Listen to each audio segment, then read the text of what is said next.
up. I absolutely loved it, and I love to see ladies coming on. Long live diversity and long live old ladies. Although you're probably not used to seeing one this old. Someone once said to me, if you do stand-up comedy, there'll be sex after the show. But I said to Kevin, look, if I make them laugh at all, well, I still have to do the sex.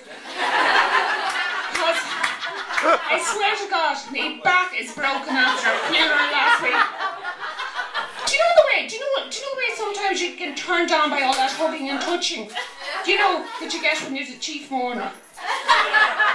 Yeah. And there's free drink. As Oprah says, when God closes a coffin lid, he opens a bedroom door. Now, I may be wrong there, it could have been on, she could have been talking about hinges, because it might have been on that show about Jesus and his carpentry skills.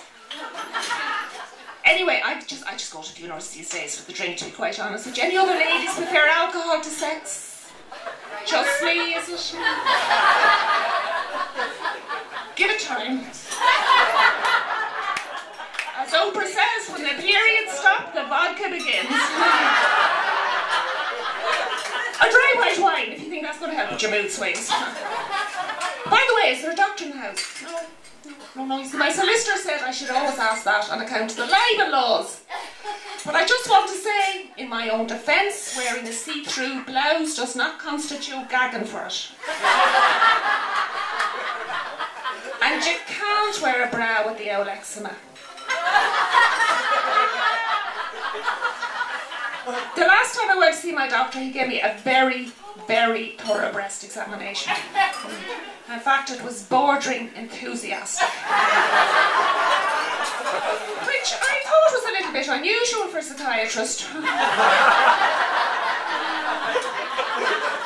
He said my breasts were fine. Well, fabulous was the word he used. He thought I should join AA. Probably because I was a teeny bit drunk at the time. She'd have to be pissed to let a doctor twiddle your tits for half an hour. In his underwear. Turns out he had his own mental health issues. He was a transvestite psychiatrist. He wore a Freudian slip. Anyway, I joined AA for a bit. It was just like doing stand-up comedy. You just stand up in front of a crowd of drunks and talk about yourself.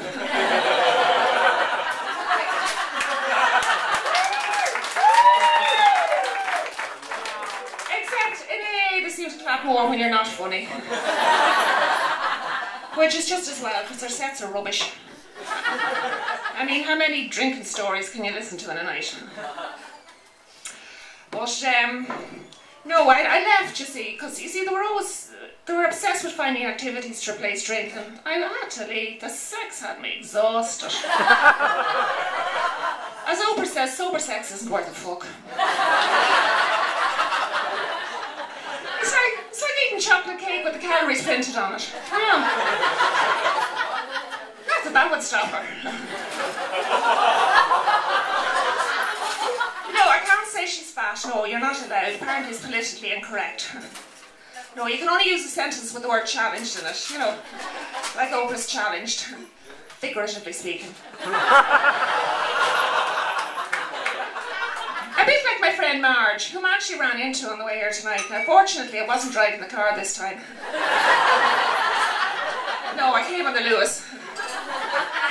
Now, there's a sentence that makes the journey sound more exciting than it was.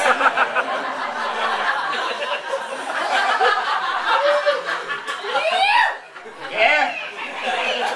I told Marge I was doing this, and she looked surprised, surprised and tanned. She just had Botox and a chartbuster sunbed. She said, aren't you marvellous to be doing stand-up comedy at your age? Actually, now that I come to think of it, Marge is becoming a little bit of a cunt.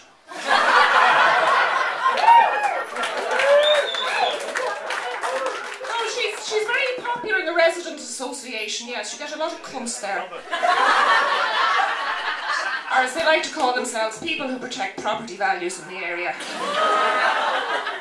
She does a lot of good charity work, though, I have to hand it to her. Yeah, she performs unspeakable acts of kindness for men. I call them unspeakable because you couldn't possibly speak when your mouth is that full.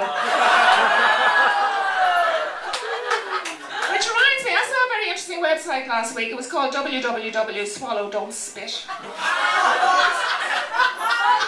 Talks about the etiquette of oral sex. If you can imagine those two words in the same sentence. It said it's very rude to spit it out. It said you wouldn't spit out expensive champagne if it were offered to you. Well, I would if it tasted like cum.